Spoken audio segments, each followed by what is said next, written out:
females cookies. We call it the PS and Star Street, we call them cushy. We don't speak ill of the day. We hope you won't be offended by the things that are said. Playing devil's advocate, and no one here to judge you. Especially true thoughts, you will learn how to love you. Everybody's listening, nobody's tripping. This life's too crazy, everybody's flipping. This life's so crazy, run and tell your friends. You want the right side, there's no need to pretend. This an open forum, never done before. It's a future, listen, this is a no cousin, you can learn something, no bugging. No extra charge to switch for free buzzing. We don't really care if you're right or you're wrong. Just tune into Miss KiKi, whichever time it's on. Hey, Miss KiKi, it's time to play. It's time to play. Devil's advocate. Hey, Miss KiKi, it's PDA. It's time to play. Devil's advocate. And we go a little something like this. Hit it! At some point, you will be offended by something said on this show. But playing devil's advocate is meant to be a forum for open, honest, and more importantly, judgment-free dialogue. The opinions expressed here may not necessarily be those of the host or of the show in general, but we're willing to have the uncomfortable conversations so that we can heal and find solutions for our listeners and quite possibly even ourselves. Enjoy the show. Good evening, everybody, and welcome to Playing Devil's Advocate. I am your host, Miss KiKi, the consummate provocateur, and for the next 120 minutes, we are going to edutain you. That means for the next 2 hours, you are going to be educated and entertained. We are coming off the heels of a wonderful Man Crush March series last month, and I can't wait to get into the show tonight because it's just the ladies for some reason. Well, I think we wore the fellas out, but we'll talk about that a little bit later. For those of you guys who are watching us on YouTube, welcome. We implore you to engage with us in the chat room there. If you want to send us a tweet, by all means, feel free to do so during the show, after the show, whenever, so we can keep the conversation going. You can do that by following us on on Twitter at PDA_Miss KiKi. That's PDA_MSKIKI. And we'll get your comment on air if it's during the show, or we'll respond back and keep the conversation going with you after the show. You can also post to our Facebook wall and keep the conversation going after the show, during the show, whenever. Right there on Facebook.com/Playing Devil's Advocate. You get it? Facebook, Twitter, right here in our interactive chat room. There's no reason for you not to be a part of this conversation. I also need to remind you, if you don't already have a copy of my book, now's a good time to get it. All you have to do is go to the iTunes store. You can go to Google. You can go anywhere pretty much. Amazon, Barnes & Noble, KiKiRichardson.com. Purchase yourself a copy of this book, The Other Woman Code of Conduct. What every other woman should know, and men too. That's my book. Search for it on any of those sites, and you'll be able to purchase it electronically or the actual physical copy. And if you want to know anything about me, our guests, our hosts, our experts, go to KiKiRichardson.com. You'll be able to find all of our social media sites right there on KiKiRichardson.com. And you can also buy some PDA swag, which I happen not to be rocking right now, but I'll tell y'all about that in just a second. But before I can do any of that, I need to bring in my girl who rides shotgun with me single week, y'all. And you know her, you love her sometimes.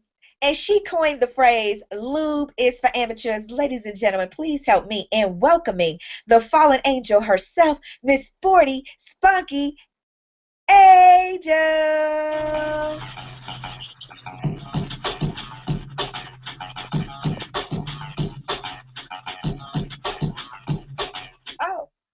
I can't. I don't be wanting to stop, girl. I don't be wanting to stop. Yeah, it's jamming. Yes, I love it. What? That's what I be wanting to do. What's going on? Girl, how are you? It's a lot going on. What's going on? Yes, it is. Yes, it is. First of all, let me send a huge shout out to Mr. Marcellus Wiley. He is a former NFL retired player. He is now a color analyst. I believe it's on ESPN now. So I want to say a big shout out to you, Daddy-O. I am rocking my Dat Diva shirt. If you know anything about Marcellus Wiley, he played for the San Diego Chargers and also Dallas Cowboys right before he retired. Yeah, see, so going down there made him retire. But anyway, everybody refers to Marcellus as that dude. Well, he refers to himself as that dude, and subsequently we all do anyway. Or he'll call himself DJ Wild Style because he likes to be on the ones and twos too. And he has a clothing line called That Dude, That Diva. And so I am one of the first people to actually get one of these. So check it out. Nice. You look fabulous, girl. Thank you. I know a lot of people gonna be mad, like, what? How you get that? And I ain't get it, but I'm special. I'm KiKi. That's what happens. Yes, yes, yes. And is there any? Are there any announcements I need to make before we move on? Cause you know I'll be forgetting. You can't trust me. Oh, girl, yes we can. It's all good. I think we're, anything else that comes up, we'll pull it on out. Right now, I think, we're just ready to roll. I'm just excited we get to have a conversation today. I know, right? I am sitting up here responding to tweets already. I'm getting likes on the video. So big shout out to you guys who are liking the video on YouTube. I'm going to retweet your tweets. I got you. I got you, mommies and poppies. Tonight's topic, ladies and gentlemen. It was brought to us by our producer, right? Because here's the thing. Everybody, including you and myself, we have an agenda, and we want to get what we want, right? So, but that doesn't necessarily have to be a bad thing. The question is, are your methods of getting what you want on the up and up, right? So tonight, we're going to discuss mind games. We're going to talk about the things that people do and say and to engage in psychological warfare, how they mind fuck other people in some form of fashion to get what they want, right? And so we're going to talk about some of those ways that people do it. Sometimes it's subtle, sometimes it's not so subtle, and we might even kind of give you some answers on how to avoid getting caught in the trap. You know what I mean? I guess I can't wait to see that part. Well, I mean, it starts out really simple. We don't even realize, how early on we start playing fucking mind games with people, right? Yeah, yeah. And I'll take it back. How far? Everybody, I don't know if you grew up with your father, not you, but if somebody grew up with your father or not, right? One of the things that a lot of women will do when they want to discipline their children, you have some women who are the disciplinarian, but the way to really get your child in line is that you would do shit like, say, wait till your daddy get home. Oh, yes. Right? So you mind fucking your kid in that moment, right? Yes, Well, yes. my mom's favorite was this one, because, see, she wasn't worried about Nate. She was the disciplinarian. Nate was just the kind of, he was a silent authoritarian. You know what I mean? He didn't rant, he didn't rave, he didn't raise his voice or anything. It was, it was just that. Like I told you, the way he would say my name, it was that whole disappointing sound that would just crush me. But this was my mom's favorite. Look at my face. But she wouldn't even open her teeth. You just wait till we get home. Ooh, yes. The smile with the I'm gonna F you up look. Right. You just under the breath, like, yeah. And I would be like, I look at Amy and Marcus like, and they'd be like, here go Marcus with his eyes. Baby, and Marcus would be like this. Like, I told her. You trying to get killed, right? She didn't even listen. I tried to tell her. So those are the very beginning stages, right? Yes. If you think about it, how we engage in this whole mind game thing. Because me telling my mom saying to me, smiling, you just wait till we get home, right? Says to me, I'll revert back to the scene in Boys in the Hood. You know you done fucked up, don't you? Girl, oh my God. But fear. That fear is like, oh snap, I don't want to go home. Or I'm trying to fall asleep before we get there. So when I get home, I go to sleep. That kind of thing. Girl, I'm just like, I know I find myself now, especially with Mimi, I look at her, I give her this look now, I find myself doing the mama look like, I just look at her like this, like, she just, and then, but what's funny is what the kids do to try to get you back, especially when we in public. So if we in public and she do something she knows she ain't got no business, and I give her the look, then she gives me the I'm sorry face, like don't fuck me up face, and I'm looking at her like that don't work here. And then when I get her like where you act up, I'm gonna get you. She think cause she break down and have a fit right then and lean up under whoever she by, girl. I'm like, you're not gonna try to play me like that. No. Yeah. So they know how to do it too. Oh yeah, because let me tell you about my goddaughter Samaya. She's notorious for this. Oh, come on now. How you gonna bring her on the show like that? This little terrorist is notorious for these shenanigans. I don't give a hell how you, whatever. Let me tell you, she'll do this. She'll do stuff like this. I'll tell her one thing. Then she'll think, because Mima was half asleep, she didn't think Mima heard it. So then she'll go ask Mima. Or she'll go ask her mama. You know what I mean? Or she'll be downstairs and her mama tell her to do something. And she'll come up here and act like her mama ain't said nothing. So now we have to let her know, no, we all on the same daggone page. You can't play us against each other. You know what I mean? If she does something, we're calling her dad like, yo, let us, or on FaceTime, like, look at your, it's like, you're not finna try to play us off each other. I know I was queen of that. I was the queen of playing the ends against the middle. Oh, yeah. Every chance I got. Guilty. Every chance I got. Because it was like, okay, she ain't gonna know. I'm over here at my daddy's house. How's she gonna know what I'm doing over here? I mean, before I move on to the next way that people play mind games, because I call myself playing my version of mind games. And this is something that Jan, if she so chooses, could chime in on. This is very memorable to me because it was my birthday. And they had a surprise party for me. I didn't know, but they told us we were going to go to Leo High School. Because remember, Leo used to have those dances back in the day? Yeah, yeah. So we were going to go to Leo's dance. But it was taking them forever. So I'm getting the attitude. You already know how I am about people being late. It's a high school party, Catholic school. It's over at 11 o'clock. You know what I mean? And I'm like, it's already 8. Like, you suck. We going to miss all the fun. Right, we going to be late. I got an attitude. And so Lanice calls and she's like, telling me she on her way, blah, blah, blah, blah, blah. I got an attitude. And I hear a knock on my bedroom door. And I'm like, what? Like, come in, right? Getting steak with my dad. Anyway, fast forward. I get up. I open the door, yank it open, like, what? And they all standing in my doorway talking about surprise with, everything. So my dad leaves.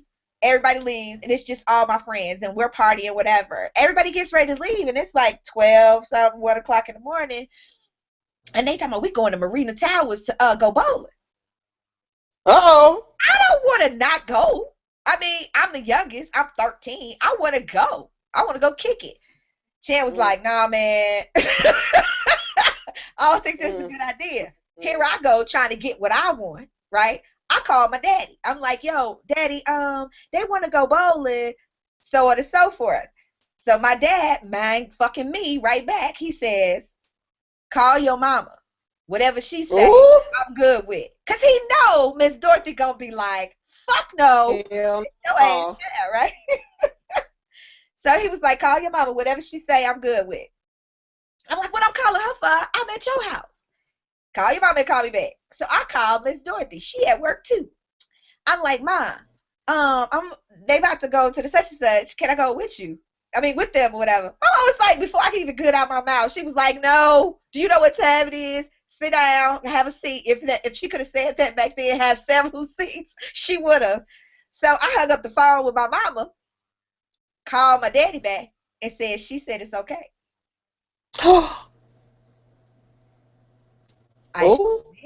I surely did. So much so that he was shocked. He was like, "What?" I said, "She said yes." He said, "Well, okay, well, be careful. Lock up the house good." The whole Oh my God, thing. he fell for the okey doke. I wish Chad would chime in right now, because Chad was like, "This ain't a good idea." But whatever. I can't teach you how. You want to play this Why game? you need me to chime? Why you need me to chime in? Because I was trying to get you to tell your version of my version of your version of seeing me try to play mind games with my parents. Oh no, you said it pretty much right, with the exception of I said your mama gonna kill you. You know good goddamn well if she find out, she gonna kill you. And I said, "How she gonna know?" I said it's mama, and you know she gonna find out. I said, but She that's probably know you telling this story. Baby, let me tell you. I you went got out out the house with good. them. We had a great time. My dad got off at 7 a.m. I think we got in at 6:30. Sun up and everything.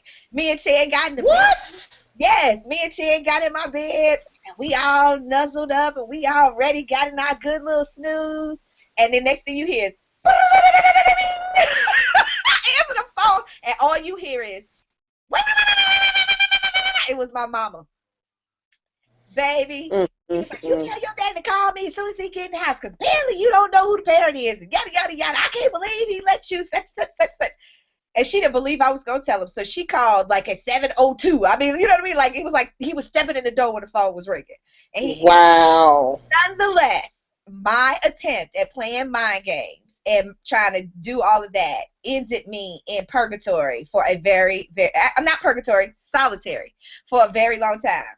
But the moral of that story is that even when you think you playing a game on somebody else is mind gaming you right back. Because my dad to mind game me by telling me to call my mom, and my mom knew I was on some fuck shit, so she called every 5 minutes after I hung up the phone with her, because she knew that I was So she knew you wasn't even there. She knew I wasn't even there. That's why she was like, "Don't try to act like you sleep now." Yeah. So, there are times when and at the time, I had no idea my mama was gaming me. You know what I mean? So a lot of times when people are playing mind games, you don't realize that they are playing mind games with you, even though you think, they talking about stuff. I see you guys over in the chat room. They said, "Oh, no, he did. Oh, hell no." Who they talking about? What's going on in there? Wait, what they doing? Let me see. Cousin Chip, what's going on in this chat room? She in there clowning? You're supposed to be blocking people. Okay. Yeah, block him. Kick him out. So anyway, yeah, so my mom knew what to do. She really got me, you know what I mean? So it was very, very interesting, that whole way of me trying to play that little game on them, and how they got me right on straight. Well, Miss Dorothy was on my heels the whole entire time, knowing what I was gonna do, So I'm gonna put it on you, Sporty. So let me just say this first. For those of you guys who just may be joining us on YouTube, you are watching mind games that we play right here on Playing Devil's Advocate. I'm your host, Miss KiKi, the consummate provocateur, and you are also seeing Sporty Spunky Angel joining me for this conversation tonight. And we're talking about all the ways that we play mind games with each other, and engage in psychological warfare to get what we want from other people: parents, loved ones, brothers, sisters, bosses, whatever. So Sporty is going to share with us something. Girl, okay. So one of the biggest things that I saw was a girlfriend of mine.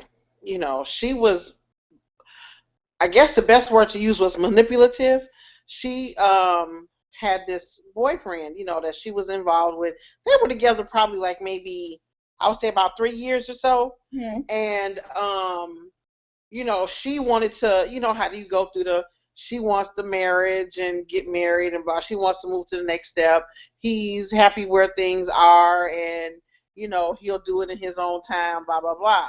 So she calls herself gonna make him jealous or try to make him move in the direction she wants him to. So she actually goes out, buys a fake ring, a cubic zirconia diamond ring, and says that an ex proposed to her and wants to marry her and give her all the things that she wants, and all these other people want to be with her except the one that she wants won't do the one thing she asked, and that's to be with her. And because she did that, she manipulated him into going out. I mean, it wasn't even a month later, KiKi.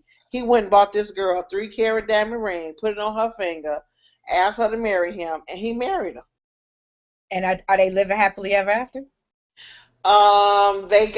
They were married for 4.5, 5 years. They are divorced. Why they get divorced? He found out what she did. Wait a minute.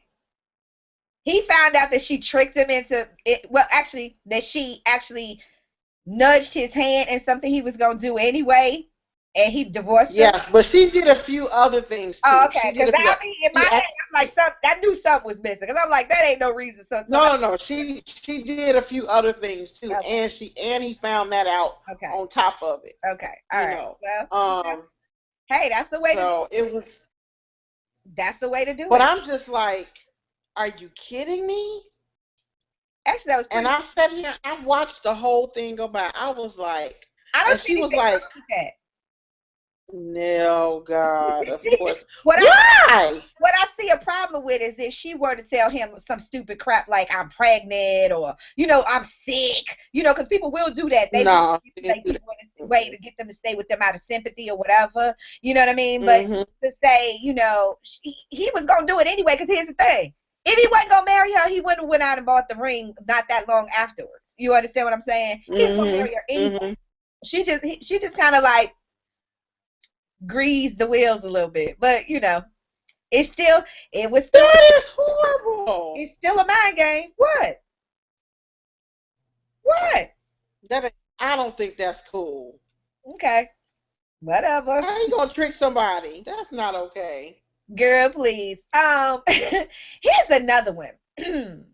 You might hear this phrase when people are talking, when they're using a guilt trip on you.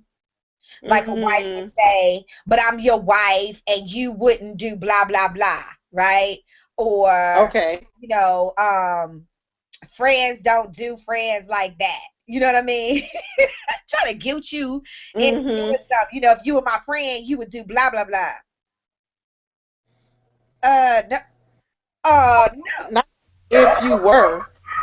Well, look at here. We got somebody who popped in the conversation with us. Yeah.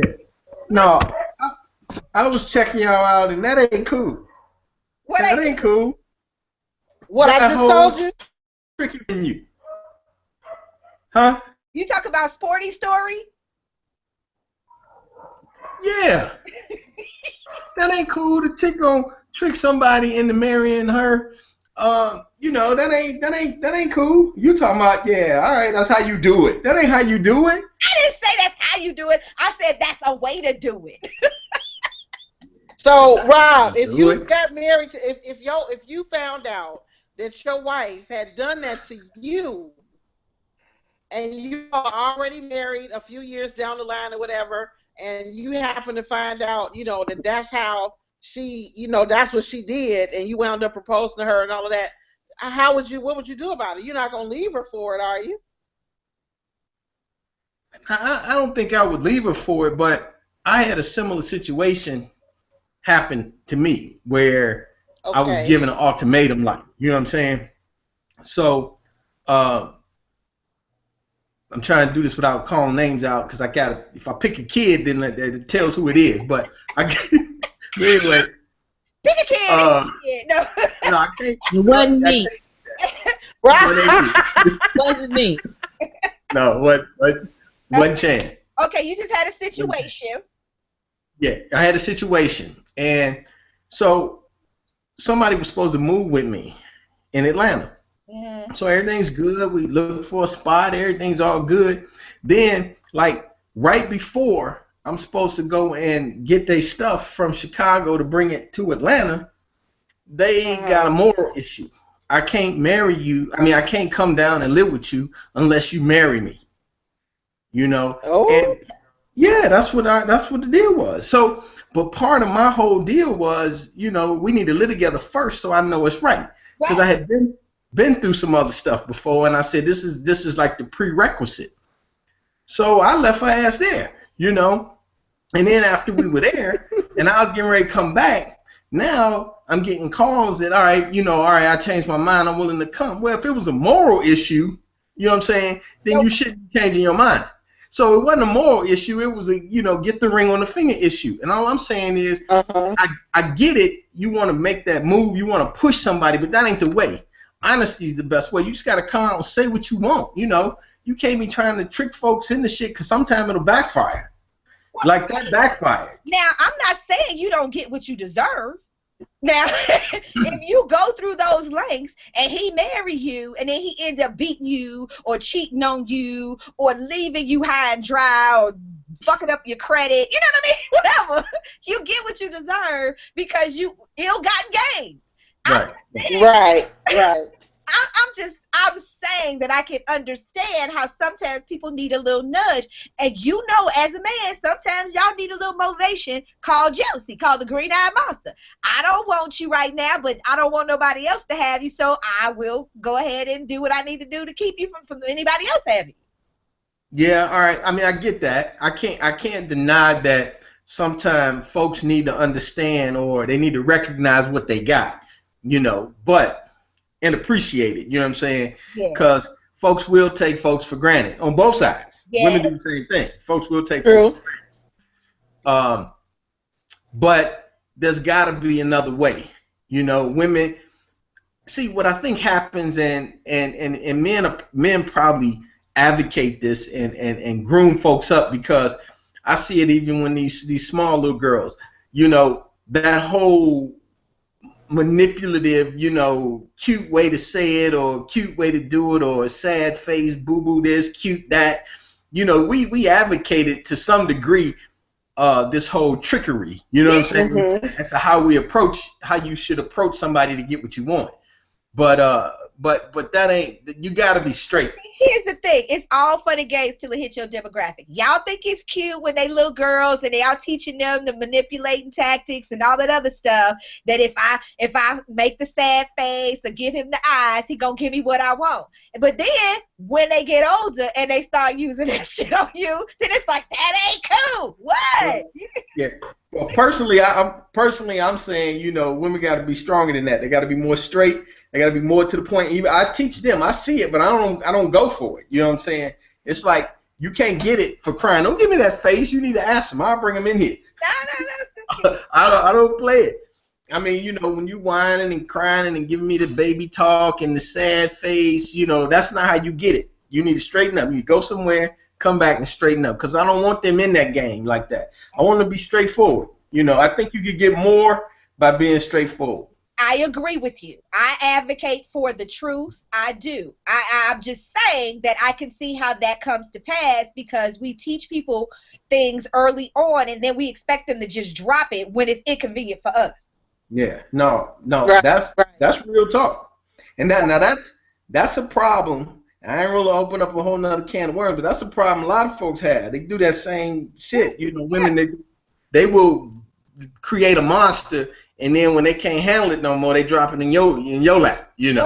Right. Okay, but then look at this though. Here's the flip side of that. So all of us deal with the little toddler issues. We all have small ones, and we know how to handle their manipulation tactics. Like you said, go away and come back, clean it up. I tell mine, I ain't trying to hear it. KiKi is like, we work as a team. So we know how to handle our toddlers. So, as a man, you got, I come to you and I'm crying and I'm upset, Rob, you my friend, I'm upset, I'm hurt. You gonna tell me go away, come back, straighten up, and then talk to me like you do the kids?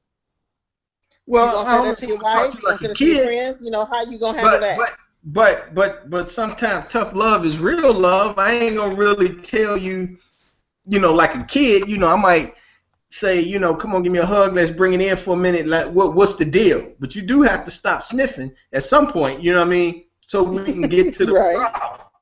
Because real love is, I mean, tough love is real love. You can't be boo-hooing all night. I ain't there for that. But here's the thing, though, when it comes to that kind of stuff, so you mentioned something, Sporty. You come to him and you crying and you have this thing, right? Here's another way to manipulate them. You know what I mean? Right.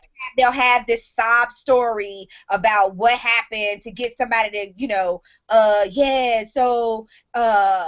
my cousin came and they stayed, but then they ran up, they was ordering porn all on my cable, and then I need to get my cable turned on because I work from home and I need my internet and this, that, and the other, instead of just coming back out and just saying, you know what, I just don't have the money to pay my damn bill, but I need to do such and such and such and such. But you try to guilt something, I mean, you know, you try to use that sob story, play on somebody's emotions to get what it is. To get them to do it. Right. Really, you know, the main thing when it comes to this whole mind game thing anyway, because, you know, the mind, you know, is what's happening in your head a lot of times is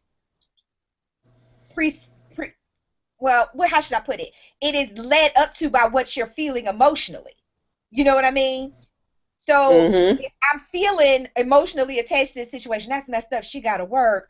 So, but I got this extra money. Let me just go ahead and help her out. You know what I mean? That kind of thing. It's all, and because now logically you thinking, why can't I just go ahead and give her the money because, you know, she needed it. So now you got what you want and she laughing, but she really going to buy her some damn pairs of shoes or to get some fake hair or whatever.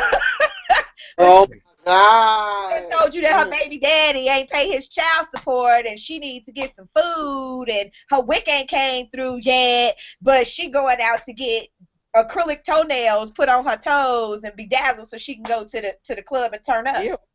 Yeah, well, see, but that's short-lived right there. So, and I'm saying that ain't the real approach, especially if you coming at me. If you come at me, friend or relationship, you know, and you got your sob story, I'm good with that, and we get down to the sob story. I'm not really gonna share your emotion though. I done got past that. You know, at some point, women need to realize too that when men grow up, we have to grow past that sob story because we've grown through emotional baggage back and forth with babies' mamas, with kids that don't like you no more, all kinds of shit that you done dealt with that you learn to detach. If you're gonna keep moving forward, you detach. I'm here to help you, but I'm not here to share your emotion. I ain't trying to come down just because you down. You know what I mean? If I want to bring you up, I can't be down. Well, I mean, I think it's not so much that they want you to share their emotion, but you can still be empathetic. Yeah, well, to where they are. To the degree that I want to know what the problem is and how I can help. So if I can help by paying the bill, then that's what you need to ask me. If you want to tell me the story, then I think you want help because I think you want guidance. I think you want to tell me how to deal with your cousin that ran up the porn. I think you want to tell me to go, you know, catch that bitch while she sleep. You hit up the side of the head with some stuff, put her out, and then, you know, then you do your thing. And then you pay your bills, you probably ain't gonna get the money and keep moving. But if that's what you want, that's what I want to hear the story. Because then I'll tell you the solution based on the relationship and emotion. But if you want me to help you pay your bill, you need to come say, look, I just got jammed up. I got this fool doing this crazy shit and I need some money. That's way better and way more effective than going through the other part. And that kind of takes me into the other kind of manipulation. That sometimes we'll lie to get the truth. Women are notorious for this. We'll lie to get the truth from you guys, right? Or from people in general. Yeah. Or we'll set the trap, right? For you to lie so we can get the truth. You don't get to the truth. Like we'll ask you, oh, so what'd you do last night? Knowing full well you was up what you did. Diamonds, making it rain. When you told me you was gonna be doing X, Y, Z, right? So we'll sit there and we'll lie and play along with your little game and then go, aha, I got you. You know what I mean? Like, oh, really? Well, how is it this? And then I turn on Snapchat and I'm showing you shit. Somebody on Snapchat you putting $1 bill through some, running your credit card through some chick's ass cheeks. You know what I mean? Like, I thought you was at the crib. You know, we'll lie to get to the truth, to manipulate you into doing it. Well, oh, I thought such and such said blah, blah, blah. Or I called how about you said you was hanging out with Joe? And she'd be like, well, I called Joe, and he said you weren't with him, knowing damn well she ain't called Joe. Well, see, I was supposed to hang out with Joe, but when I called him, and you spill the beans. So I just went on ahead and hung out with Phil, because, you know, he was in the neighborhood. Yeah, but see, that's cause those folks ain't got no game. If all right, so it's a thing called fly fishing. That's what you do. You fly fish. You go out. If I'm at a club or if I'm wherever I'm at, I could be wherever, in supermarket, laundromat, anywhere. You see somebody, you fly fish. You don't just hit on folks. You know, that just ain't how you do. You fly fish. If something bites, then you snap. You know what I mean? That's all that's doing.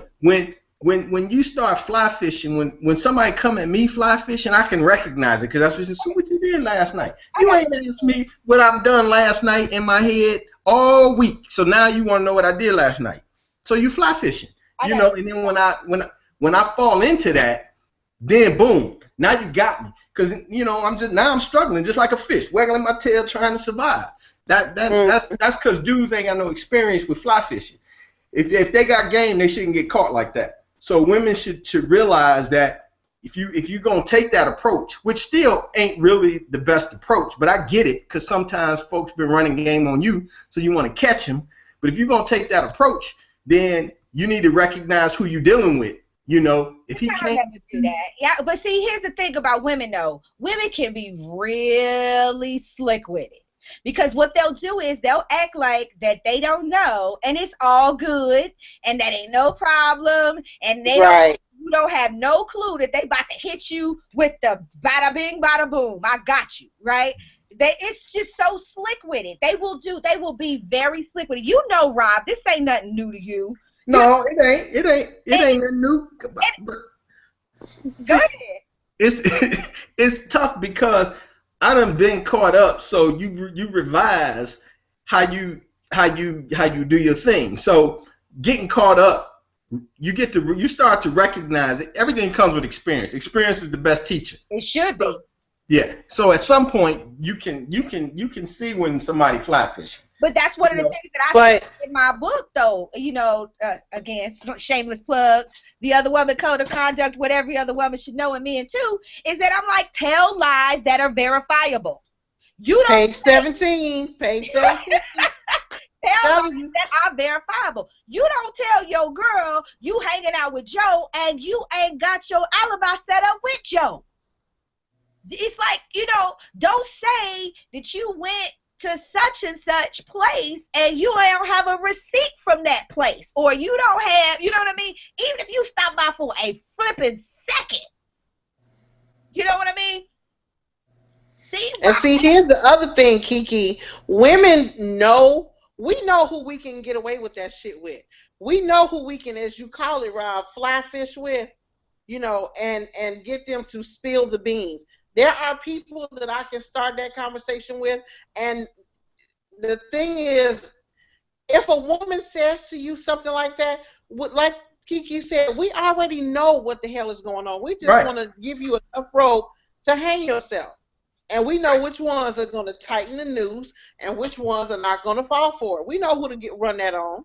Cause we got a different scenario for people like you. Yeah, you come at me, I'm going to be like you, the police. I'm going to be like, what?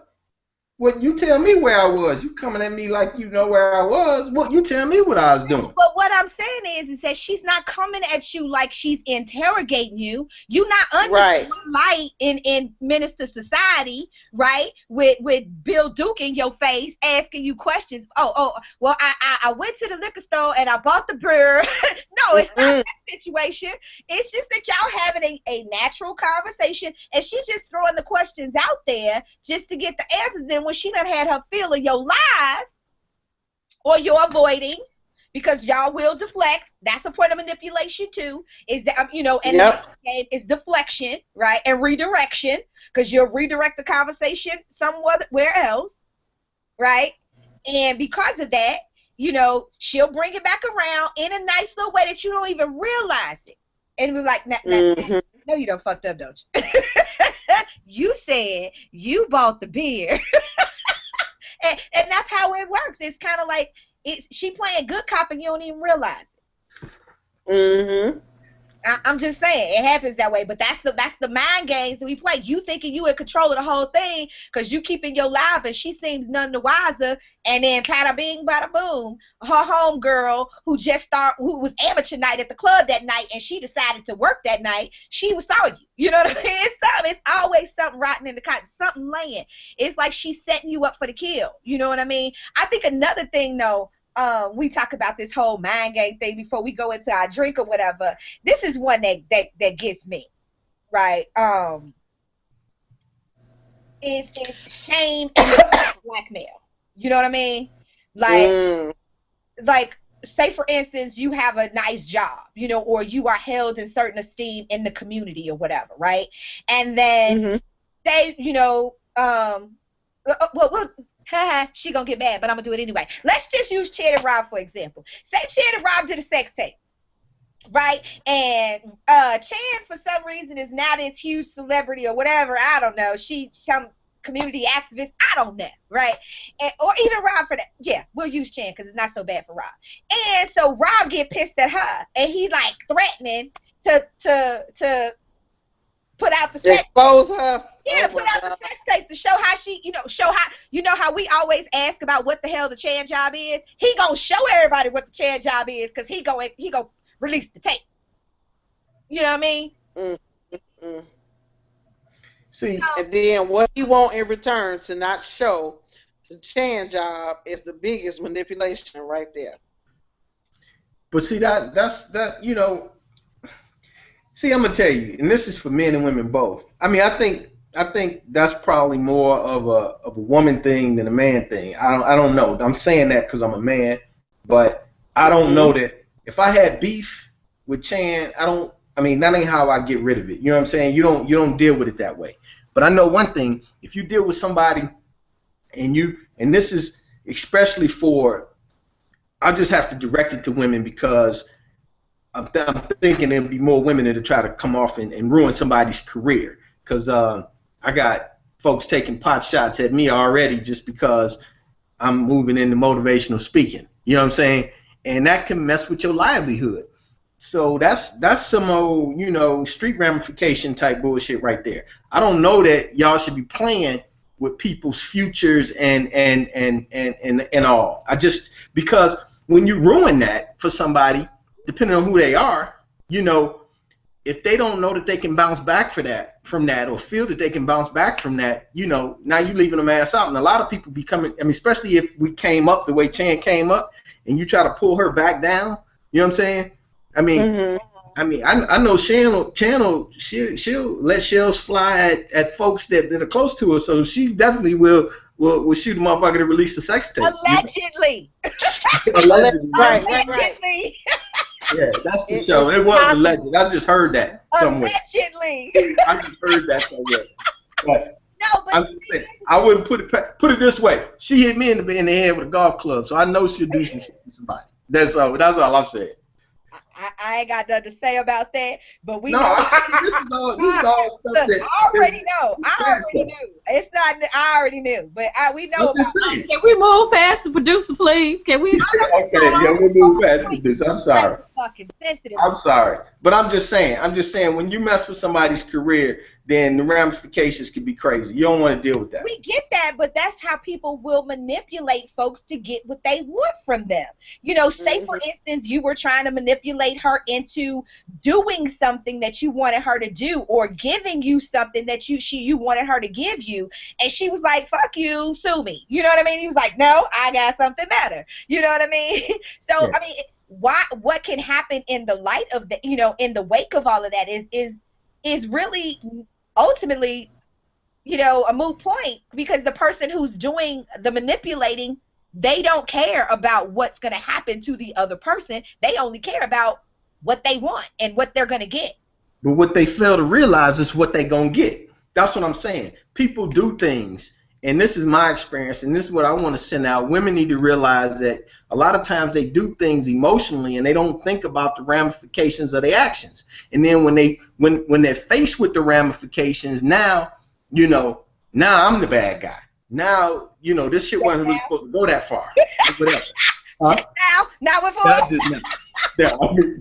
But yeah, so or whomever based on that situation. Not now the bad guy, it's in reverse. Like you didn't initiate it. You know, everybody says that.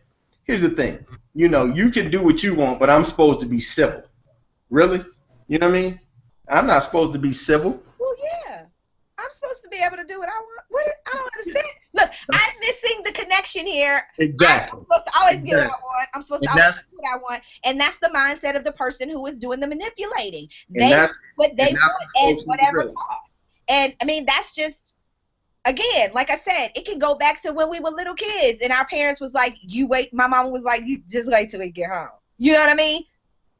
She mind fucked me right on into getting in line. You know what I mean? Same thing. I gave her what she wanted, me to behave in public.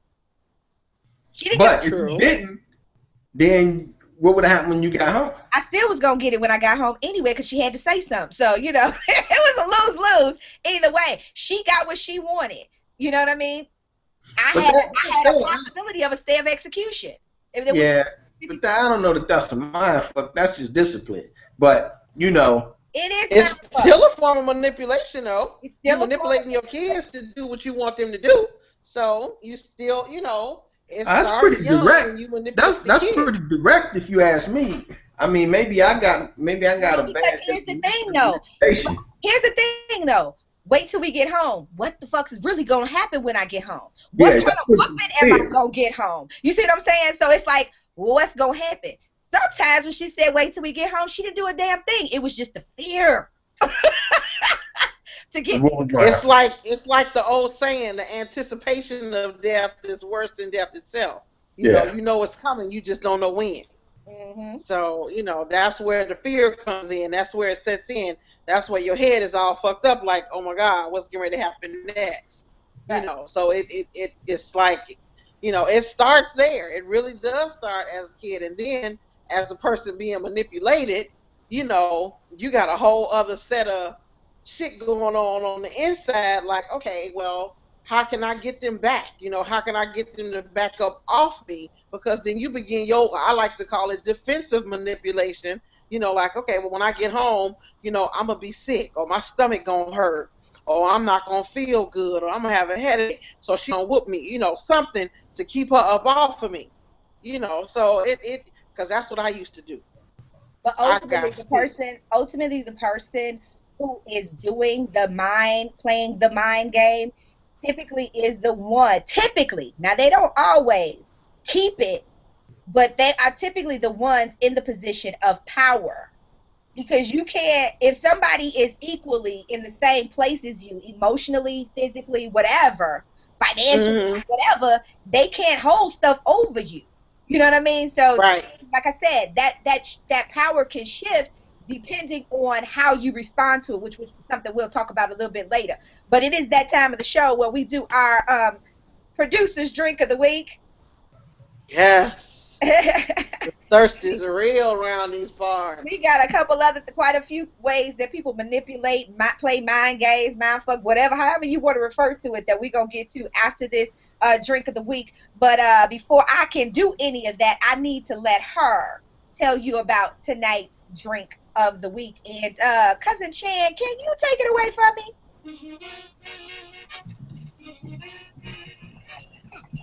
Hey everybody, tonight's drink of the week is called Girls Day Out. Alright, tonight's drink of the week, we're going to use 2.5 ounces of peach vodka and 2 ounces of apple juice. And all we're going to do with this is we're going to pour the peach vodka in a rock glass filled with ice, then top it off with the apple juice and stir.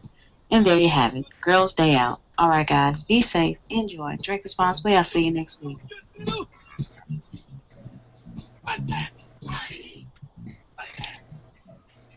All right, y'all.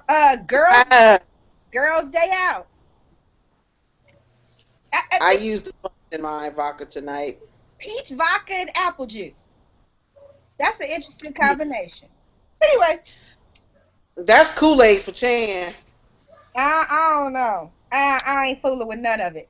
Although, depending on what kind of vodka, because she have all that stuff with a funny name. Go ahead, Rob. You had something you want to say?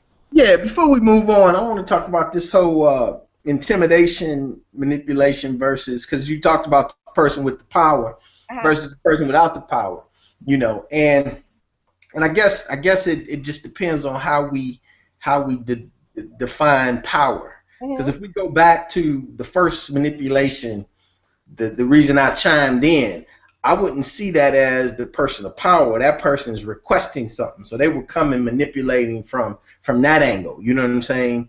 From a vulnerability, I want to take advantage of an end or a relationship or some way to get something. You know, she was trying to get the power. He had the power. Yeah, but he was the one being manipulated. So right. Originally, he had the power. That's why I said it was kind of fluid. It can change who had the power in that situation, the situation. Because originally, he had the power. She did the manipulating to get the power back from him. So once she put that out there that, you know, somebody else want to marry me and you messing around, so I'm considering it, now she has the power, enough power that it made him go out 3 weeks later and buy a 3-carat diamond ring. You know, so the power, it doesn't always stay with the manipulator. The manipulation can be to gain that power. Agree? Okay. Disagree?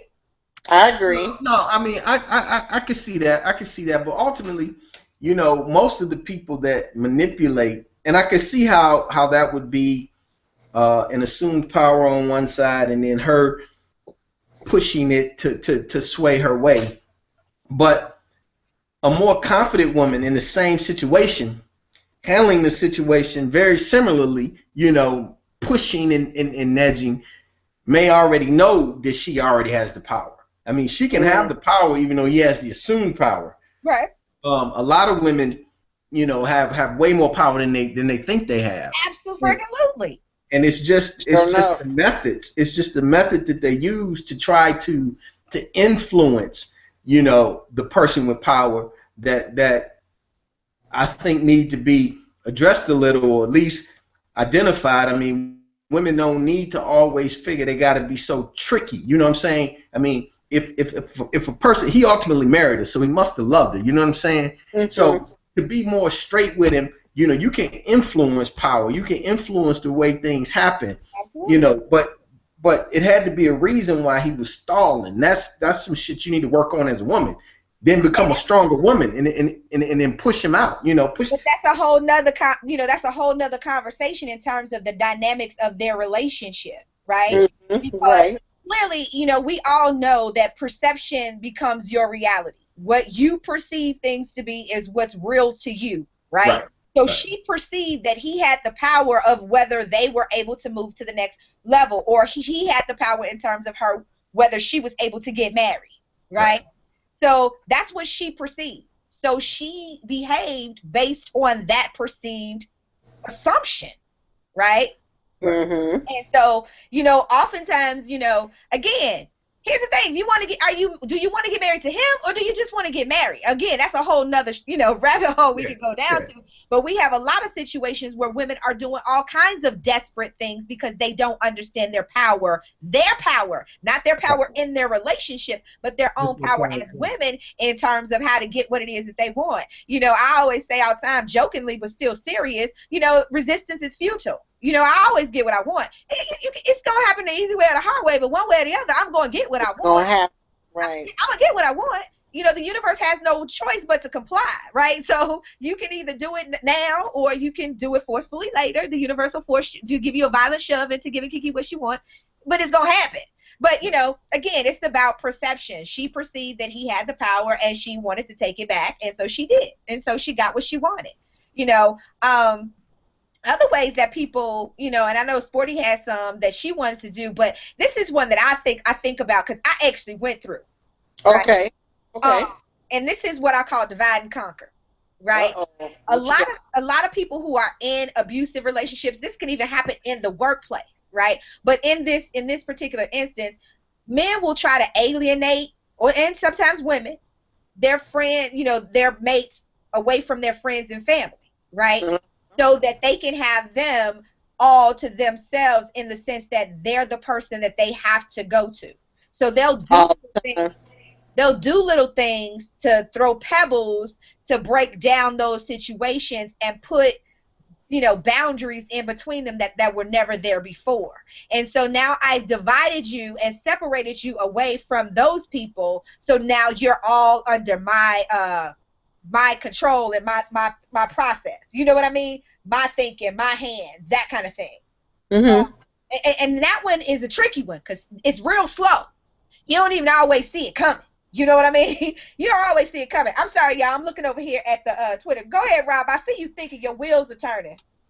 No, I'm actually just listening on that one because, I mean, I've seen it happen. Not a lot, but I've seen it. But I can't relate, you know, to that because I think, and if anybody's in that situation, I think they in a situation with a weak person, you know. And I mean, I hate to call folks out, but if you can't keep your woman, your spouse, your partner, with them still having a life, you know what I'm saying? With them still being able to interact with the people that they knew before they knew you, really?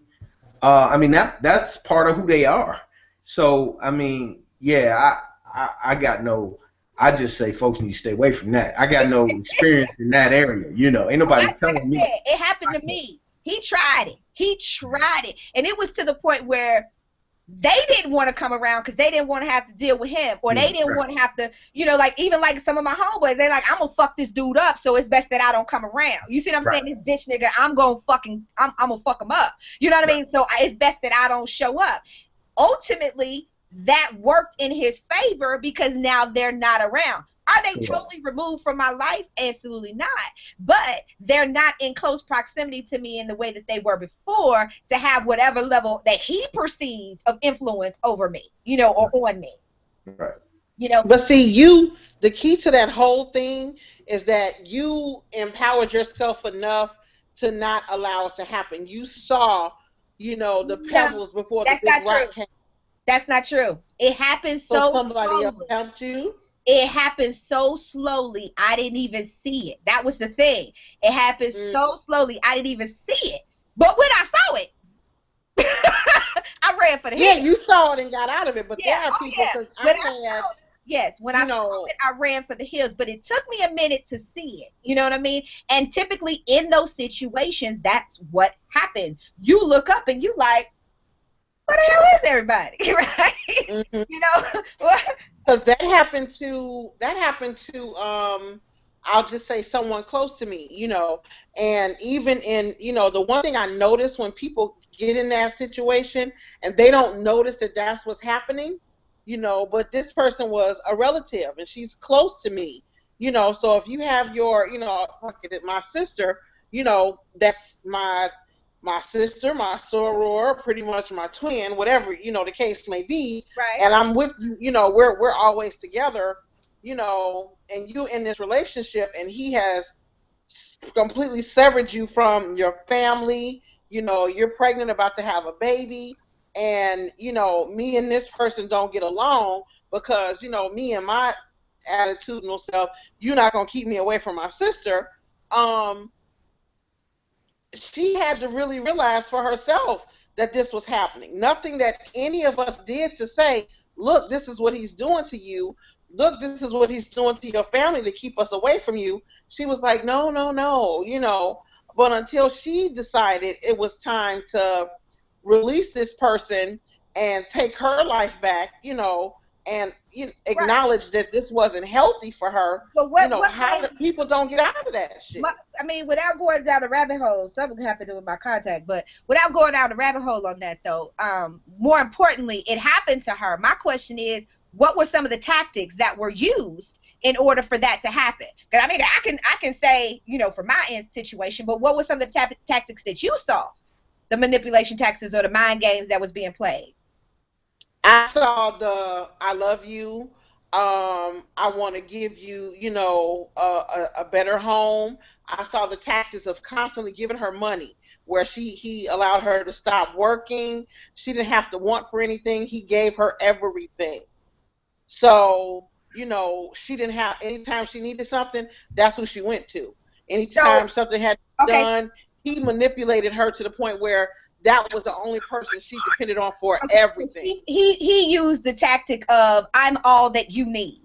Yeah, he created the dependency. Right, he created a dependency for her. And that goes into another one that we talk about. This happens a lot when people when there's financial manipulation. You know what I mean? Oh, yeah. Financial manipulation can happen in a lot of ways. It can happen in ways of women manipulating men in terms of child support, alimony, those types of things. It can happen in the reverse with men in terms of, you can't leave me, you ain't gonna have nothing, I'm gonna leave, whatever, I'll take everything and blah, blah, blah. It can happen in the workplace. You feel like your job is a piece of shit and everybody around you are a bunch of idiots, but if you speak up, you're going to lose your job. So now you're being financially manipulated because you've seen when other people have spoken up, what happened to them, how they somehow mysteriously found a way to get rid of them. You know what I mean? There are many ways that people can financially manipulate. It starts also when you kids. Think about it. When you pay the bills in this house, well then I pay the cost to be the boss. That type shit. You know what I mean? Right. We don't realize that we're conditioned in a lot of ways that the person who holds the purse wins. And we teach that to people, our kids, early on, but when we say stuff like that. Do I think it's incorrect? Absolutely not. You can't tell me what the fuck to do with some shit that I pay for. You know what I mean? That kind of But I mean, again, we have to be more conscious about finding the balance in the messages that we give to young people when we're teaching them these messages. Absolutely, the one who holds the purse holds the power. However, you need to have your own goddamn purse. You need, we don't tell them that. That's the ... that they're left to assume on their own, and they don't find out till they're in some messed up situation and they can't get out, or they don't feel like they can get out because they don't have the financial wherewithal to do so. But a lot of men will manipulate women in that way. A lot of women will manipulate men in that way too. You ain't pay your child support, you can't see your kids. This ain't a toll. I'm not paying a toll to see my kid. You know what I mean? And that shit pisses me off. That really sticks in my That is horrible. Rob, as a man. Okay, as a man. And I don't know if this has ever happened. It doesn't. But to watch that kind of coonery happen, where it's like, oh, you ain't pay your child support, so I'm gonna withhold visitation. This is some type of financial manipulation. It's like, what? How does that? What does that feel like? What does that look like? What does that sound like? You know what I mean? It's like, and why would a man comply with that? Well, first of all, it's messed up. You know what I'm saying? I mean, it hurts. First of all, I mean, because as a man, I mean, we don't like to feel vulnerable anyway. You want to feel like you're in control of most situations, and that hits you if you care. We're assuming that the person cares about his kids. So it hits you. It hits you at home. I mean, this is your kid. You want to be involved, and the person's telling you can't. And there's nothing really you could do about it because the law is on her side to some degree. I mean, you can continue to pursue it. You can go through the courts and try to make sure that you get mandatory visitation and then make sure that that's enforced and blah, blah, blah. But that's a fucking headache there, too. I mean, nobody should have to go through all that work, especially, in this scenario where the assumption is that we're paying the child support or that, you might be behind a week or two, but from the context of the conversation, the person is doing their part. So there's no reason not to have or let that person be involved. But I've experienced it where women know that this is something that's meaningful to you, so they use that to fuck with you. And it hurts. It hurts for a while, but the message I want to get out to women is, again, men don't want to be vulnerable, and men grow up. You know what I'm saying? I'm assuming women do too, but I can only speak from a man's point of view. And men grow up, and at some point, it ain't worth the fight. You know what I'm saying? You get to these other alternatives, and I'm not proud of it, but I'm guilty of it. All right, well, whatever. Hopefully when the kid's old enough, you know, maybe we could get to deal with it then, you know, and you just do your part and you stop fighting, you know. And that's not the right thing, but it happens. And then you know, now you fucked up on another level because you ain't fighting her and you ain't dealing with that. So now she's lost that control. So she got to attack you some other way. Now you don't do your part. Now you know, when are you gonna be responsible? You know, I'm gonna go ahead and throw it out because I did say something, and this is bringing this whole thing up. So I'm gonna address this in a different forum. But I get an email, well, a message, and I got tagged like it's supposed to go up on my timeline. I'm supposed to let this shit on my timeline. So, my son's father's now a motivational speaker. And so hopefully that motivates him to speak to his son more and some other bullshit. All of this going down. Yeah, all straight up public. It's on her. I got it on her Facebook. I'm about to go to it right now, and I'm going to shame her. I'm going to use some shame. I'm like, you need to be ashamed of yourself putting this shit. No, it's got to be on her Facebook, and it came to me on Messenger with some other directions and all, but I didn't release it. I had to review it, and I didn't put it up on my timeline. But I'm like, really? You know, it's like, because we could sure use, you know, it was all. Bitch, he grown. We don't need shit. How about that? Well, it was all derogatory, though. I mean, you know, it had all this negative undertone, you know, and at any point, and, you know, without getting very specific, last summer, I'm trying to bring him up here. She's telling me all these issues he got. I'm trying to bring him up here and hang with me. You know, she jumped in the middle of that based on, you know, how I was going to put him on a bus and some other stuff because I wanted to spend money on him. He needed clothes and whatever. He can't ride the bus. He got to fly. So now I want them to do the right thing. All right, well, y'all get the tickets. You know, he's 23 years old. They can figure the shit out. I was going to pay for it, but give me the reservation. I don't have time to do the legwork. Do the legwork for me, and we'll get him up here. She sends me some bullshit-ass email that pissed me the fuck off. First of all, women, don't be fucking fighting me and asking me for help in the same breath. So I just cut the whole thing down and said, if he wants to reach out to me, I'm good with it. He can reach out to me, and but fuck you, you know, kind of thing. Okay. So I'm trying to go to this page and see it, and maybe I was blocked from seeing it because you know how you can block certain people from seeing certain stuff.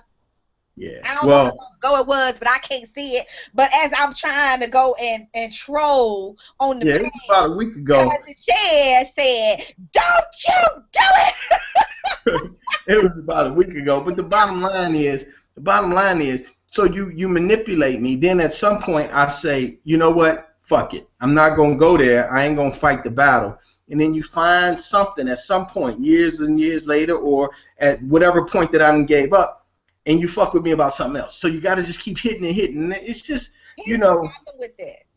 And again, without going down a whole nother rabbit trail in terms of people and their parenting and stuff of that nature, the manipulation that she's doing to him in terms of trying to make you the bad guy in the situation, again, you're a human being. You're flawed. You're not perfect. Neither is she and neither is he. But the reality is, as parents, you have to be responsible about the messages that you send. Because here's the thing. She would be all in her feelings, or any mother would be all in their feelings if their child's father took every opportunity to say something negative about them in front of their child. Right. You know, in publicly or whatever. So it's kind of one of those things where do unto others as you would have them do unto you, because karma is a bitch.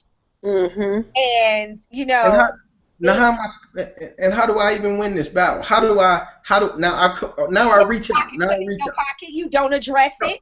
No, I'm not going to address it with her. But let's say I reach out to him. How does she even perceive this going down? Because he's got so much pre-programmed negative bullshit about me from her that the same what we talked about 2 weeks ago, the same stuff we go through, we're gonna always go through. When you reach out, Rob, what you have to do is you have to not let the previous movie play in your head. You have to reach out to him as though you are offering the olive branch for a clean slate.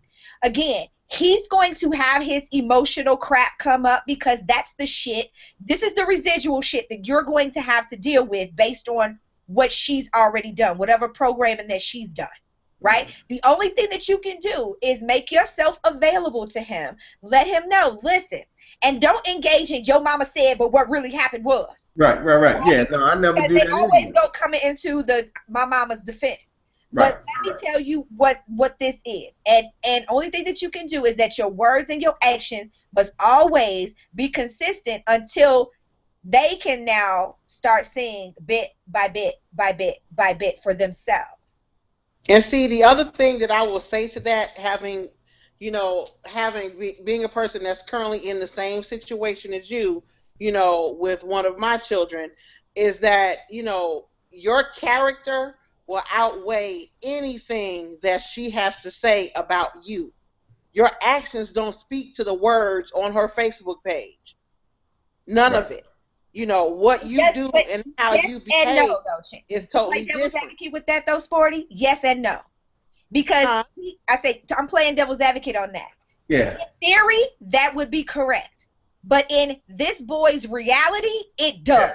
Yeah, it does. Because this is his programming. He is a captive audience to her bullshit. And he got no other way of knowing what's up with me. Yeah, because every time we talk. But once he sees him and he's around him, he gets to see what is actual truth versus what his mother is saying and spewing about him. You're putting the cart before the horse, Sporty. What he's trying to get at is, how do you get to that point where we're able to see each other and have that conversation when you got this motherfucker in the middle fucking with shit? Because what's happened here, because what we're dealing with right now, as far as today's show's topic, is how do I help my son get out of the ultimate mind fuck? Because he has been like fucked. You know what I mean? Turned out. Had no idea. Because I can't really speak to the life that he's leading, but it can't be a great one. You know what I'm saying? Because of just some of the things that I hear and some of the concerns and issues that he's experiencing. So it can't be a great one. So she put him in that anyway, and then detached him from me, which is not saying that I'm the answer to all, but I mean I do have ambition. I can show. I mean I'm an optimist by nature. I don't see shit bad about nothing. You know what I mean? I may get upset about things, but I always see the silver lining. So some of the things that he's going through. You're his father. I'm like, at the very core, beyond all of that, you're his father. So to knowingly and to overtly, and we're not gonna go down this rabbit hole too much longer. Yeah, we're gonna keep moving.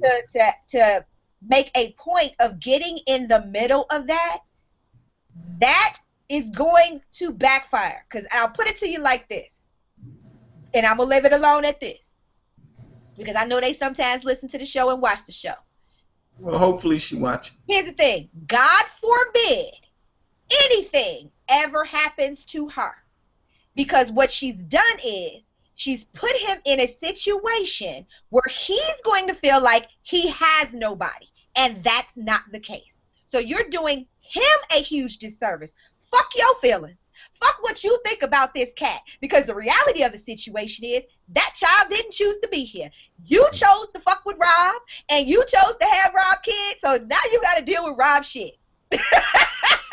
And all his good shit, all his bad shit, right? But to then, to get in the middle of that, you're putting your son in a very precarious situation. If anything ever happens to you, because he hasn't even put in the work or wants to, based on the brainwashing that's happening on that end. So I'm going to leave it at that. We'll wrap it up. We'll wrap that up. Let's put this on another little bow. We were talking about financial manipulation. Well, let's take a whole nother turn down financial manipulation, if we will. Okay, go. So I'm going to talk about another person who is probably listening to the show, and I'm getting ready to just air her laundry. I won't say her name, but we're going to talk about her. So she wanted to try her hand at having a sugar daddy, okay? And, but she didn't want to sleep with him. She was like, I'm going to just get his money, and every time he tried to ask me, I'm going to be on my cycle, or I got cramps, or, whatever the case may be. Mm-hmm. Well, eventually, dude got hip to it. Like, look, we can do it in the shower. you know, and then she was like, well, I took some medicine and I'm extra sleepy, you know, and she's like, well, maybe I can just, her trick was, I could just give him a hand job, you know, till he fall asleep, because I just had to have him some kind of way, and I feel bad because I don't feel good, but let me make you feel good, and this is what I can do for you. And he is just laying out money hand over fist to this girl, you know, and he's, you know, she's 28 years old, he's 66, 67 years old, and she is just, you know, he just running dollars, because, you know, that's how she want to be with him. I got a question. Uh-huh. And again, Rob might disagree with me on this. Your ass think it's okay. I didn't say it was okay. My question, though, is what's wrong with that? She ain't stealing money out of his wallet. He know he paying to play. But he ain't getting to play. But he ain't playing. He getting enough play because he's giving enough to keep chipping her off. You know what I'm saying? Because here's the thing. He need to cut that off if he can't get it the way he needed. First of all, yeah, I mean, I get it. You know what I'm saying? I mean, I get it. I mean, I've seen that and I get it. You know what I mean? I get it. I'm sorry, the chat room, that Rob, they called it, that was the sugar-free. He's a sugar-free daddy. Yes.